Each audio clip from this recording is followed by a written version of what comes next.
안녕하세요. 생활인의 시계 김생활입니다. 저희 채널에서 가장 많이 소개했던 장르의 시계가 아마도 오토매틱 다이버일 텐데요. 요새 유행하는 40mm 이하의 빈티지풍의 다이버 시계들을 소개를 해드리면은 왜 배터리로 가는 쿼츠 시계 중에서는 이렇게 아담하고 예쁜 시계가 안 나오냐는 말씀을 하시는 시청자분들이 상당히 많았습니다. 중저가 시계에서는 쿼츠가 대세라는 세간의 편견과 다르게 의외로 50만원 이하 예산에서 고를 수 있는 아담하고 깔끔한 디자인의 쿼츠 다이버 시계가 그리 많지가 않습니다. 왜 그럴까요? 아무래도 50만원 이하 가격대의 쿼츠 다이버 시계 사이에서는 카시오나 세이코, 시티즌 같은 일본 회사들이 절대적인 강세를 보이고 있습니다. 물론 이 회사들의 시계들이 역사와 전통도 있고 가격 대비 품질도 뛰어납니다만은 대개 일본 회사들은 크고 튼튼하게 생긴 다이버 시계를 지향하지 중간 사이즈의 아기자기한 다이버는 잘 만들지 않는 경향이 있습니다. 또 아직까지 모종의 이유로 일본 회사 시계를 보지도 사지도 않는 분들도 있죠.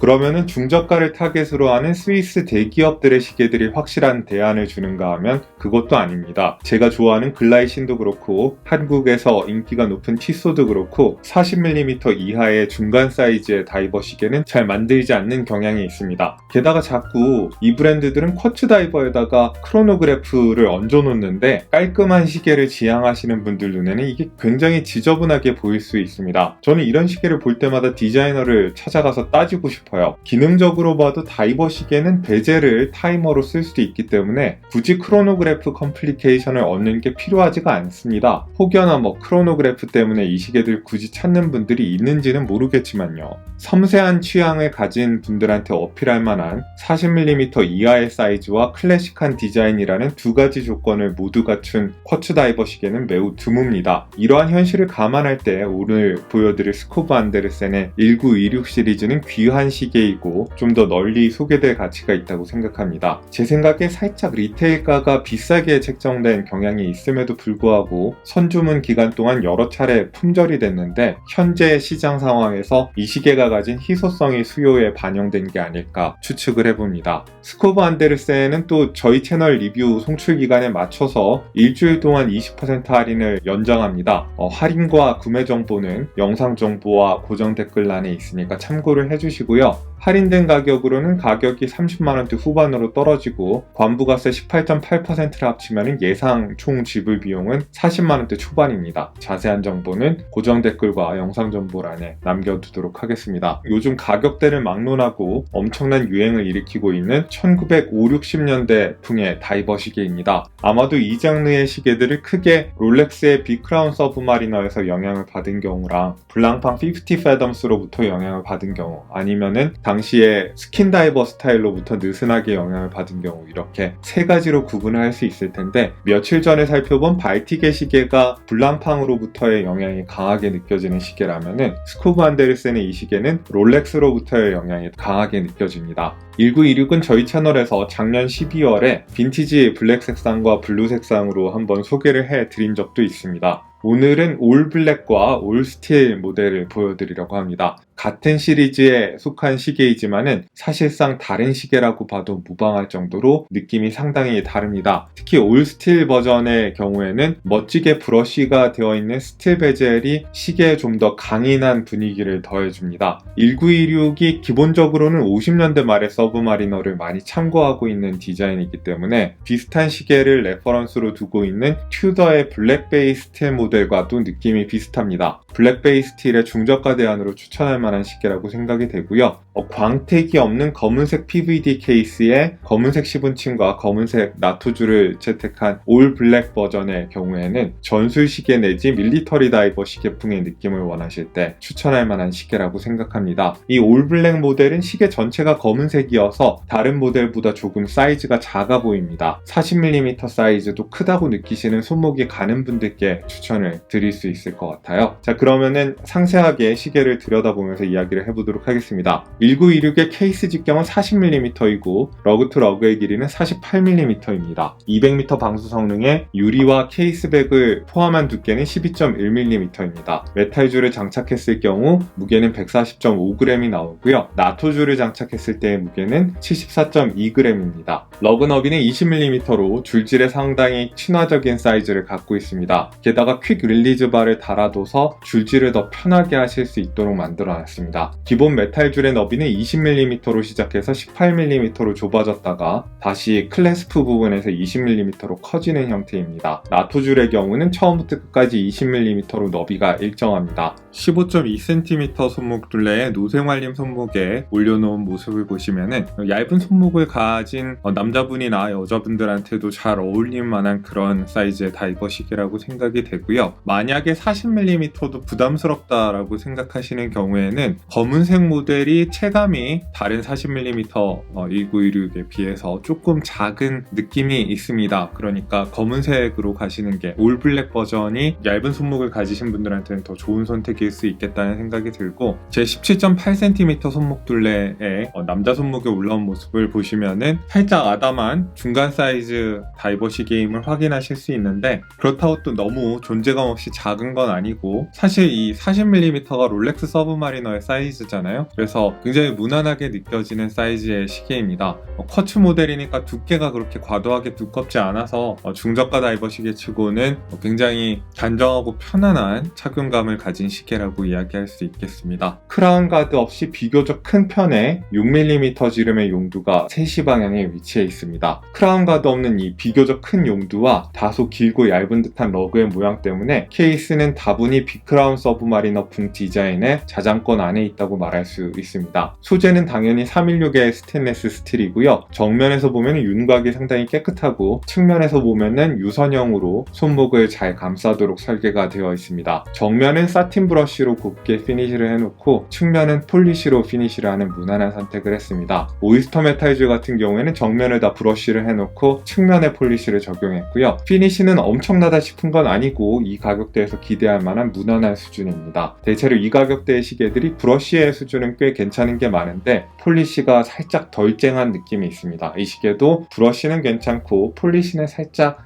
아쉽다 이런 느낌이 있네요. 올 스틸 버전의 경우에는 스테인리스 스틸 소재의 베젤 인서트를 사용했습니다. 이 스틸 베젤의 핵심은 피니시인데 원형의 브러쉬를 케이스의 다른 부분의 브러쉬보다 좀 더 진하고 선명하게 넣어서 빛에 멋지게 반응하도록 만들었습니다. 또 스틸 베젤이 그냥 마커를 음각으로 새기기만 해놔서 가독성이 나쁜 경우가 있는데요. 이 시계 같은 경우에는 음각으로 새긴 마커에다가 검은색을 넣어서 가독성도 충분히 챙겨놨습니다. 처음 5분에서 15분까지 이어지는 숫자를 작게 새겨놨다가 점점 크게 만드는 이런 디테일도 귀엽고 좋습니다. 올블랙 버전의 경우 베젤 인서트의 소재는 알루미늄입니다. 광택 같은 거는 없고요. 진한 검은색 바탕에 다이얼 인덱스와 같은 크림 색상의 마커가 찍혀 있습니다. 숫자나 능금은 음각이나 양각 같은 거 없이 선명하게 인쇄가 된 모습을 볼 수 있습니다. 나머지는 올스틸 버전의 베젤과 크게 다르지 않습니다. 베젤은 아주 촘촘한 코인 엣지가 둘러져 있습니다. 엣지를 상당히 선명하게 새겨서 그립감이 아주 좋은 편인데, 대신에 이렇게 만져봤을 때 매끈한 느낌은 좀 덜합니다. 120클릭의 단방향 회전식 베젤이고, 돌려보시면 베젤 액션이 상당히 쫄깃쫄깃합니다. 안에 설치된 스프링의 탄성이 바깥으로 거의 그대로 느껴지는 쫄깃한 베젤이고요.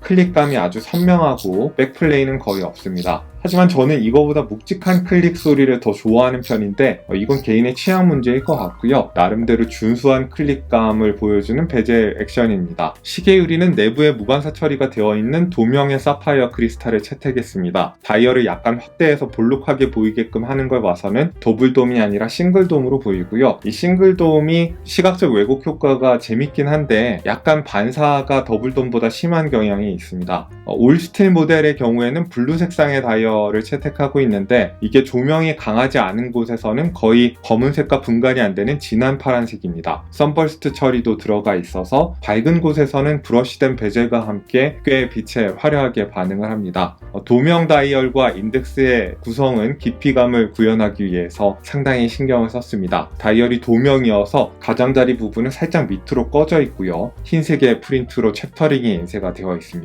시간 인덱스도 성의 없이 프린트로 끝낸 게 아니라 샌드위치 인덱스와 부착식 인덱스를 동시에 사용했습니다. 12시와 6시의 인덱스는 삼각형으로 다른 인덱스랑 구분되게 하고 샌드위치 인덱스로 만들었고요. 나머지 원형 인덱스들은 부착을 했습니다. 부착식 인덱스를 쓰면서 크롬 테두리를 적용하지 않은 것도 좀 특이한 선택입니다. 이 가격대에서 도명 다이얼을 보기가 그리 쉽지 않은데 꽤 재밌는 디테일을 가지고 있는 다이얼이라는 생각이 듭니다. 덕분에 성의 없이 보이지 않으면서도 깊이감도 있는 다이얼이 완성이 됐고요. 한 가지 아쉽다면은 손목에서 시계를 벗어나온 상태에서는 6시와 12시가 바로 직관적으로 구분이 안 된다 정도겠네요. 무난하게 폴리시 된 펜슬 모양의 시분침과 롤리팝 모양의 조침이 매칭이 되어 있습니다. 날짜창은 깔끔하게 아예 없애버렸고요. 다이얼 가장자리의 눈금이나 회사의 로고, 6시에 있는 세 줄의 프린트들은 다 해상도가 높게 잘 되어 있습니다. 폰트도 세련되게 잘 정했고 오렌지색도 적절하게 사용해서 재밌는 다이얼을 만들어 놨는데, 다만 제가 다시 디자인을 한다면은 방수 성능 정도만 적어두고 불필요하게 긴 이런 모델명이나 회사명 프린트들은 좀 없애버렸으면 좋지 않았을까 싶기도 합니다. 이게 처음 볼 때는 그렇게 나쁘지 않은데 계속 보니까 조금 거슬리는 느낌이 있습니다.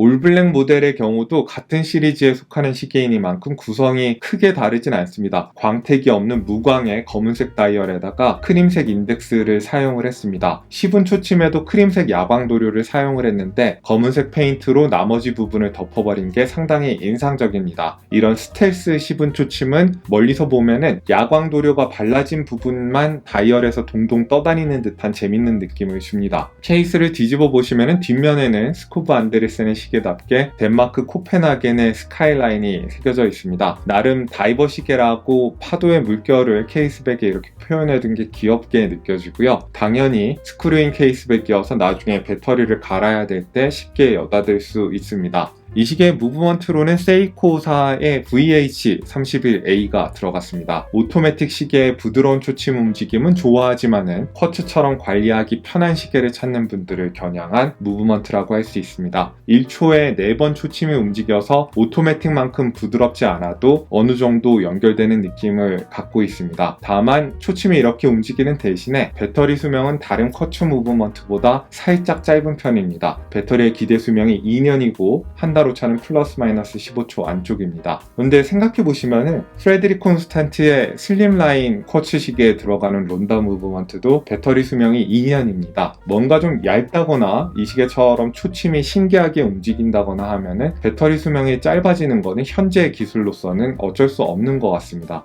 용두나사는 그렇게 깊지가 않고 2바퀴 정도를 돌리면 쉽게 풀리고요. 날짜 기능이 없기 때문에 이 상태에서 용두를 뽑으면 바로 해킹이 되고 분침을 조정할 수 있습니다. 잘 짜인 용두 액션 같기는 한데 분침이 살짝 느리게 돌아가는 감이 없지 않아 있습니다. 시차가 큰 지역으로 이동했을 때 이렇게 시간을 맞추고자 하는 분들한테는 이게 좀 짜증이 날 수도 있을 것 같아요.